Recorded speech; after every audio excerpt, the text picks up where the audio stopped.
მოგესალმებით მეტალაბის სტუდიიდან ეს არის მორიგი გადაცემა ალგორითმი მე ჟურნალისტი შორენა ბიჭიკაშვილი ვარ ჩვენი გადაცემის სტუმარი კი ოთარ კვირიკაშვილი AI სპეციალისტი ტრენერი მადლობა ოთარ რომ ხართ ჩვენთან ერთად მოგესალმებით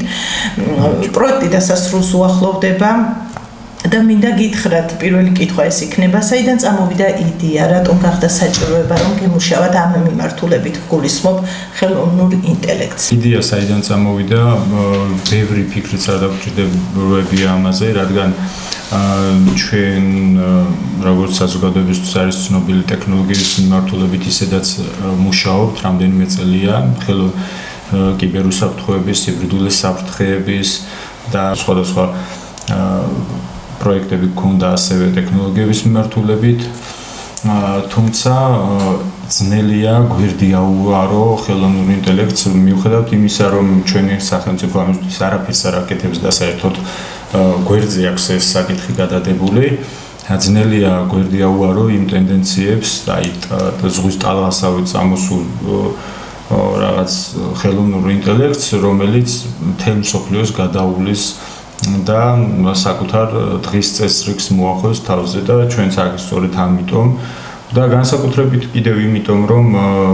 ჩვენი ხელისუფლება ყველანაირად ცდილობს რომ ცენზურა დააწესოს ნებისმიერ სფეროში განსაკუთრებით მედიის და სამოქალაქო სექტორში და ჩვენ ცდილობთ რომ აი აქ ამ ყველაფრიდან ვიპოვოთ გამოსავალი და ვიპოვოთ გამოსავალი ტექნოლოგიების დახმარებით სწორედ აი ამას ეხებოდა ეს პროექტიც რომ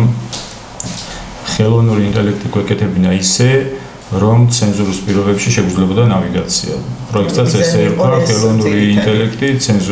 ხელოვნური ინტელექტის სწავლება ცენზურის პირობებში. ეს იყო მიზანი და ჩვენ მე მგონი გარდა იმ მიზნის რეალურად რაც ამ პროექტით ქონდა დასახული, მე მგონი პროექტის ფარგლებსაც გავწვდით და ძალიან გამიხარდა კონფერენციაზე, როდესაც ამდენი ათეულობით ადამიანი დავინახე ჩართული ისეთი ადამიანები და ისეთი სფეროებიდან, რომლებიც 2 თვის წინ საერთოდ არც ფიქრობდნენ ამ სფეროზე, არც არანაირად არ იყვნენ დაკავშირებული ამ სფეროსთან და ჩვენ შევძელით და ფაქტიურად შეგვიძლია ვთქვათ, რომ რამდენიმე ასეულ ადამიანამდე მივიტანეთ გორში ხელოვნური ინტელექტის იდეა, ხო? რა არის მიუხედავად იმისა, რომ დანარჩენი მსოფლიო გაცილებით წინ არის ჩვენზე, მაინც ვამბობთ, რომ ვიმყოფებით ვიწრო ხელოვნური ინტელექტის ეპოქაში, ჯერ ხელოვნური ინტელექტი არის აი რაღაცა პირველ ნაბიჯებს დგავს. მიუხედავად იმისა, რომ რამდენიმე 10 წლეულს ითვლის ხელოვნური ინტელექტის ასე ვთქვათ წამოსვლა განვითარება მაინც რაღაც აი კიდე ბავშვის დონეზეა იმასთან შედარებით რაც უნდა იყოს. და ამ ფონზე განსაკუთრებით ძალიან მნიშვნელოვანია რომ პირველები ვართ რეგიონში, პირველებმა დავნერგეთ ხელოვნური ინტელექტი, როგორც კიბერუსაფრთხოება, ასევე ხელოვნური ინტელექტი პირველებმა შემოვიტანეთ და მნიშვნელოვანია ძალიან განსაკუთრებით იმ ფონზე, როდესაც ზეგან ერთ-ერთ ჯგუფთან ვსაუბრობდი, რომ რუსეთი განსაკუთრებით იმ ფონზე, როდესაც რუსეთი აკეთებს ყოველდღიურად ფსიქოლოგიურ ოპერაციებს, მაგ ფონზე განსაკუთრებით ძალიან მნიშვნელოვანია, რომ ჩვენ მუშაობდეთ სწორედ იმ სფეროებზე, რომლებსაც შეუძლია რომ რაღაც შეკავების მექანიზმი და შეკავების ეფექტი გქონდეს ამ ყველაფერთან მიმართებაში. მოკლედ მინდა აქტივობებსაც შევეხოთ პროექტის განმავლობაში გადამზადდა 2 ჯგუფი ადამიანების ახალგაზრდების სხვადასხვა სფეროს წარმომადგენლების ჟურნალისტები იყვნენ მათი დიდი ნაწილი. მოკლედ რომ მითხრათ რა აქტივობები იყო, რას მოიცავდა ეს აქტივობები? პირველი უნდა დავიწყოთ იქიდან, რომ ადამიანებს ჰქონდათ სხვა მოლოდინები თავიდან და ეს არის ბუნებრივი ძალიან. შეიძლება მეც ჰქონდა თავიდან, როდესაც ამ სფეროში რამდენიმე წლის უკან ვიწყებდი საქმიანობას და რა ვიცი, ნებისმიერ ადამიანს აქვს ესეთი მოლოდინები, რაღაც შიშები აქვს. და ასე შემდეგ და თქვა, ანუ რა იყო დასაწყისი და რა იყო დასასრული, აბსოლუტურად შეიცვალა მათი მოლოდინები, მათი ხედვა, მათი აღქმები ხელოვნურ ინტელექტთან წარმოსახვაში და ეს არის გამოჩნდა მათი მომზადებული სტატიებიდან, არაერთი მომზადებული სიუჟეტიდან ეს არის ძალიან კარგი და რაც შეეხება აქტივობებს, ჩვენ ვეცადეთ რომ 5-6 მიმართულებით, ძირითადი მიმართულებებით რაც შეიძლება ეხლა გამოიყენონ ადამიანებმა, რასაც არც სჭირდება რაღაც დიდი რესურსები, დიდი მონაცემთა ბაზები და ასე შემდეგ 5-6 მიმართულებით ვეცადეთ რომ კარგი პრეზენტაციები მოემზადებინათ კონფერენციისთვის და განსაკუთრებით ადამიანი მაშინ იზრდება ეს ნებისმიერ ჩვენ თავზე გვაქვს გამოცდილი, როდესაც არა მხოლოდ ტრენინგზე რაღაცას ისმენ, არამედ შენ თვითონ რო იწყებ რაღაცის დატესტვას, რაღაცაზე მუშაობას და სწორედ აქ იყო ამიტომ ჩავდეთ ეს პრეზენტაციის კომპონენტიც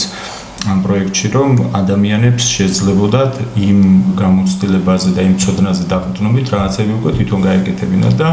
მოლოდინსაც გადააჭარბა სიმართლე გითხრათ, იყო მაგალითად ახლა აქტივობები ძალიან მოკლედ რო ჩამოვთვალოთ, იყო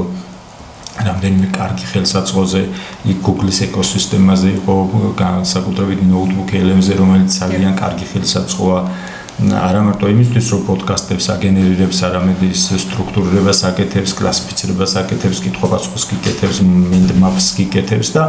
ბევრ რაღაცას აკეთებს იმისაც, რომ ადამიანმა სწორად გამოიყენოთ ეს იქნება სტუდენტებთან მუშაობა ბრიფინგზე, რა ვიცი, კონფერენციაზე თუ ასე შემდეგ, თუნდაც ინტერვიუს დროს.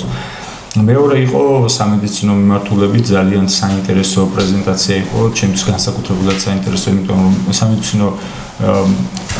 სფეროს წარმომადგენელმა გააკეთა ეს პრეზენტაცია და რაღაც ისეთი თანამშრომლობა შედგა, რომ ერთმანეთთან თანამშრომლობით ჩვენ ვიცოდით კარგად AI ხელსაწყოები რა უნდა გაგვეკეთებინა და მან მოარგო თავის საჭიროებს, დღევანდელ ქართულ საჭიროებს, რა შეიძლება რომ მორგებოდა. იმიტომ რომ არის ათასობით ხელსაწყო, მაგრამ ჩვენ უნდა შევძლოთ კიდევ ვიძახის სწორი ნავიგაცია რა გჭირდება დღესდღეობით და რის საჭიროება ქართულ სამედიცინო სფეროში და ეხლა ჩემთვის რო ვიღაცას ეთქვა, რისი საჭიროება მე ხო არ ვიცი, არა ვარ სამედიცინო სფეროს წარმომადგენელი და ამიტომ ერთობლივი კოლაბორაციით ძალიან საინტერესო თემა გამოვიდა და შეიძლება ამ თემას ჩააშლა ჩაღრმავება კიდევ და ამ თემებზე მუშაობა. იყო ასევე კიბერუსაფრთხოების მიმართულებით თაღლი რაში გამოიყენება დღესდღეობით AI და დაცვის მექანიზმები იყო თანამედროვე თაღლითური მეთოდების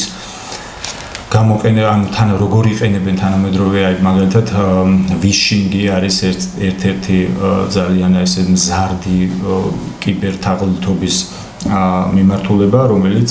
აქამდე ვიცოდით, რომ ვიცით, რომ ფიშინგი არსებობს, კიდევ მრავალი მიმართულება არსებობს კიბერთაღლითობის მიმართულებით, თუმცა ეხლა არის voice ფიშინგი, ვიშინგს ეძახიან, როდესაც ხმის კლონირებით, მაგალითად ნათესავის, მეგობრის, ახლობლის, ან თუნდაც უფროსის ხმით ურეკავენ თანამშრომელს და ეუბნებიან, რომ ფული გადმორიცხე, ან გადარიცხე, ან საბანკო ანგარიშზე, ან რაღაც გენი, მაგალითად ბევრჯერ ვახსენე, იყო მსგავსი შემთხვევა ჩინეთში, $25 მილიონი გადაარიცხნეს ადამიანს, რომელსაც Zoom შეხვედრაზე ჩაერთო 7 თანამშრომელი და 7-ვე იყო ავატარი, თანამშრომელის ავატარი და რეალურად მოატყუეს, ხმაც იმათი იყო და სახეც. ანუ დღესდღეობით არის მსგავსი საფრთხეები და სწორედ ამ მიმართულებით გააკეთეს ჩვენმა მონაწილეებმა, კურსის მონაწილეებმა ეს პრეზენტაციები. ასევე იყო OSINT მიმართულებით და წარმოუდგენელია დღევანდელი ერთ-ერთ გადაცემაში მე ვისაუბრე OSINT-ზე და ხელოვნურ ინტელექტზე. მოკლედ შეუძლია აქვე ვახსენოთ, შეუძლია თქვათ ეს რესურსები ნახონ, ეს ინფორმაცია მიიღონ. არხზე შეუძლიათ რომ ნახონ ალგორითმის YouTube არხზე. ასევე მეტალაბის Facebook გვერდზე შეუძლიათ რომ ეს მასალები მოიძიონ ნახონ და ასევე მეტალაბის საიტზე იქნება სრულად ეს ყველაფერი როგორც პუბლიკაციების სახით, ისე ვიდეოების სახით, ისე პოდკასტების სახით და ქართულ ენაზე შეუძლიათ და კიდევ იმის გარდა რაც ჩვენ ტრენინგებზე გავიარეთ, იმის გარდა კიდევ გექნება სხვადასხვა ბევრი საინტერესო მასალა, ბევრი საინტერესო ხელსაწყო და ადამიანებს შეუძლიათ ამის გამოყენება. ამიტომ ეს ძირითადი სფეროები თითქმის ყველაფერი გავიარეთ, საით რა საფრთხეები შეიძლება არსებობდეს ხელოვნური ინტელექტის განვითარებასთან ერთად ჩვენი საზოგადოებისთვის და როგორ გადავჭრათ, როგორ დაუპირისპიროთ პრევენციის მექანიზმები რა გქონდეს, რომ ჩვენ შევძლოთ, რომ რაღაცა პრევენციის დონეზე რაღაცები შევძლოთ და გავაჩეროთ. და თუნდაც კიდევ მაგალითად ეხლა ძალიან თითქმის ტრენინგი არ გასულა, რომ ყველა ტრენინგზე ვახსენებდით იმას, რომ ადამიანები დაკარგავენ სამსახურებს, ადამიანებს ჩაანაცვლებენ ის ადამიანები, არ ჩაანაცვლეს ხელოვნური ინტელექტი პირდაპირ გაგებით.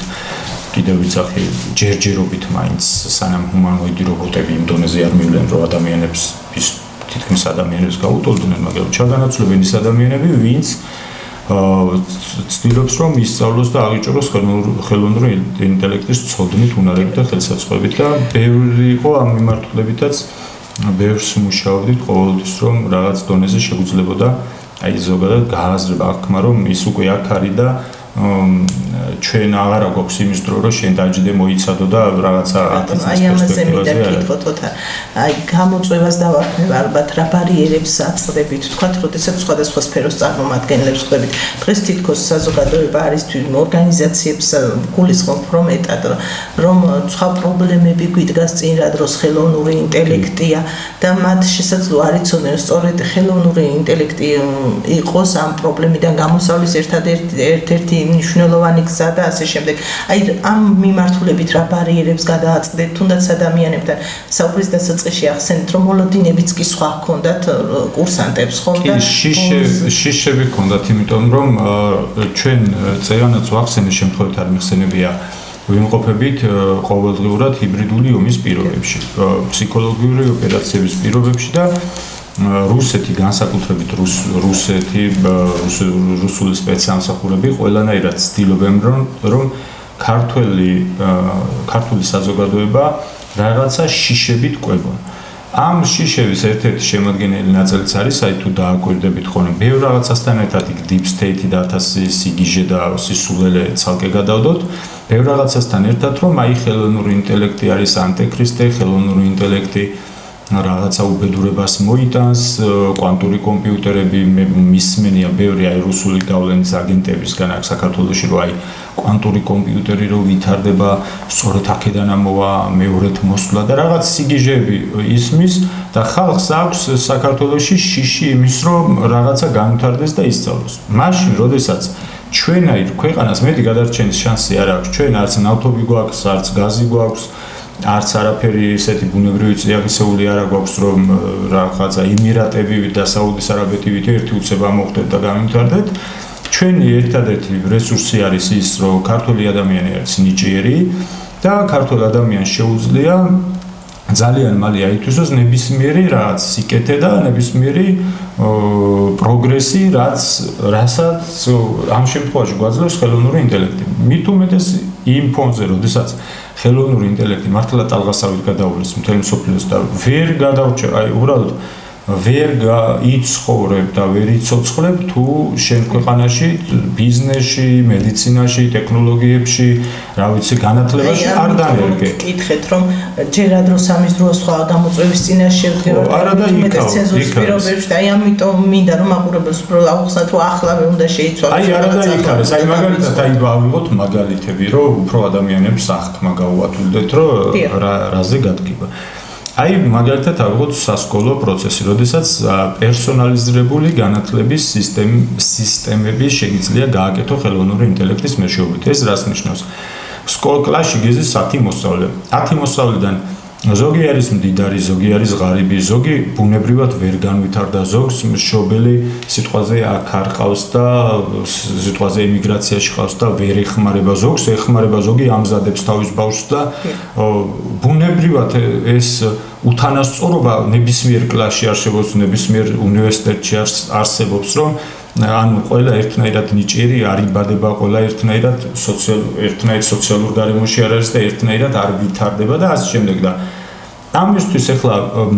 ხელოვნური ინტელექტის ხელსაწყოები მასწავლებელს ეხმარება რომ პერსონალიზირებულად მოარგოს გაკვეთილები და დავალებები ამა თუ იმ მოსწავლეს ერთი მოსწავლე თუ ვერ ძალავს იმ დავალებას ამ მოსწავლეს მოარგოს საკუთარი განვითარების მიხედვით ინდივიდუალურად ამ მოსწავლეს საკუთარი აი მაგას რა ჯობია ანუ მან სად არის ის რა ქვია ბოროტება და უბედურება ეგ ერთი ავიღოთ მაგალითად რაც აუცილებელია ასე ვთქვათ ავიღოთ მაგალითად სამედიცინო სფერო სადაც მაგალითად სწრაფი დიაგნოსტიკის, სადაც მაგალითად სწრაფი დიაგნოსტიკის მეთოდებში რაღაცა კვლევებში გეხმარება თუ აქამდე რაღაცას სჭირდებოდა რაღაც წამლის დატესტვა სიტყვაზე 10 წელი, 20 წელი რომ დაეტესტათ, ხელოვნური ინტელექტის მეშვეობით შეგიძლია რომ ეს ყველაფერი დატესტო ერთ კვირაში, ერთ დღეში, ორ დღეში და რამდენად უმარტივებს პაციენტებს ცხოვრებას და რამდენი ისეთი პაციენტი შეიძლება გადაარჩინოს, რომელიც გადარჩენის შანსიც არ იყო. მაგალითად, აი კიდევ უფრო მარტივს ვიძახი, არსებობს ესენი ხელსაწყოები, რომელიც ინერგება სხვადასხვა კლინიკებში, უკვე დასავლურ კლინიკებში, როდესაც აი მაგალითად პაციენტი შეყავთ და ძალიან ბევრი დრო მიქონდა იმისი ანკეტის რაღაცა შევსება, სანამ შეიყვანდნენ რიგებით გადარავიცე გორის მაგალითზე ხომ აინც ვიცით რომ სანამ იქამდე მიხვალ შეიძლება ვეღარც გადარჩე, სანამ პალატამდე მიხვალ აი ამ რიგებს და ამ ქაოსს გამორიცხავდა ხელსაწყო, რომელიც პაციენტი რო გიყვება ან რო შეყავს, მონაცემთა ბაზები არსებობს, ამის მოყოლის საფუძველზე ეს ანუ ჩანაწერები აღარ გჭირდება და ხმოვანის შეტყობინების საფუძველზე მონაცემთა ბაზებთან კავშირდება ხელსაწყო, რის საფუძველზეც პაციენტის ისტორიაც გაქვს, სასწრაფად შედიხარ რიგებს გადიხარ ყველანაირად. ეს ელემენტარული სიკეთე რაც შეიძლება ხელოვნურმა ინტელექტმა მოხდეს. ეხლა მე უკვე აღარ საუბრობ მაგალითად რუტინულ სამუშაოებზე, რაშიც 10 საათი გჭირდებოდა, პრეზენტაციების აწყობა გჭირდებოდა, სწრაფად გიკეთებს, გიგენერირებს 1 წუთში, 2 წუთში ამ პრეზენტაციებს და ну ეს არ არის მარტო რომ შენ აძლევ ინფორმაციას, ის გიგენერირებს წამებში და თუ აქამდე გჭირდებოდა ამისთვის 5-10 თანამშრომლები რომ დოკუმენტებთან ემუშავოთ, ამ ყველაფერს სწრაფად აკეთებ და მე შენ გრჩება შემოქმედებისთვის მეტი დრო რომ მეტად კრეატიული იყო კიდე ბევრ საკითხში რაღაცები გააკეთო და არ ვიცი თუ ამაში ბოროტება ჩანს და თუ ამაში რაღაცა ისეთი ჩანს, მე ვერ ხვდები, იმიტომ რომ ერთადერთი რაც შეიძლება გამოჩნდეს დაჩქარდება რა თქმა უნდა მსოფლიო, დაჩქარდება პროცესები ყველაფერში, იმიტომ რომ რაღაცას რო აკეთებდი ერთ კვირაში და ეხლა რო აკეთებ 1 წუთში, რა თქმა უნდა, დანარჩენ მსოფლიოც, როდესაც ეს უფრო მასიური გახდება და გაჯდება ყველა მთელ საზოგადოებაში და ყველა ქვეყანაში შევა, რა თქმა უნდა, ეს დააჩქარებს პროცესებს და რა პროცესებს მივიღებთ, კიდე კაცმა არ იცის, ეხლა ბოროტის სახელმწიფოები თავისებურად გამოიყენებენ ამ ყველაფერს, ხალხის კონტროლის და თვალთვალის მიმართულებით, აი მაგალითად, რასაც აკეთებს ჩინეთი, უამრავი მილიარდობით კამერა და არა მარტო კამერა და მე რაღაცა სასაცილო ის არის, რა ქვია, Black Mirror-ი რო არის ფილმი, აი Black Mirror-ის სიუჟეტებს არგებენ უკვე საკუთარ მოსახლეობას და სოციალურ გულებს უწევენ, მაგალითად თუ აი ჩინეთში არის ესეთი რაღაცები, აი სასაცილო მართლა ადამიანი გზაზე გადაჭრა გზა და არ გადავიდა ზებრა გადასასვლელით და ასე შემდეგ აკლდება სოციალური გულები და შეიძლება ავტობუსის ბილეთი აღარ მისცენ მაგის გამო ან რაღაცა ანუ რაღაცებს აკლებენ და ამ ხელოვნურ ინტელექტს ადამიანების კონტროლისთვის იყენებენ მაგალითად საბანკო მარტო იმით კი არა კონტროლებენ როგორ გადაჭრა ახსნათ მაყურებელს რომ საფრთხეებიც მეტი იქნება თქვათ იგივე კი აკონტროლებენ მაგალითად საბანკო ტრანზაქციები აი მაგალითად იმისთვის რომ საბანკო ტრანზაქციებზე ეს ადამიანი რომელ ქალაქში იყო ჩასული როგორ იყო ну ეგეთი ქვეყანა ავტორიტარული გადაცემაში ვისაუბრეთ რომელი ქვეყანა სად იყო ხელოვნური ინტელექტის მიმართულებით და ვინ როგორ გამოიყენებდა რუსეთის მაგალითად ახსენეთ ხო ანუ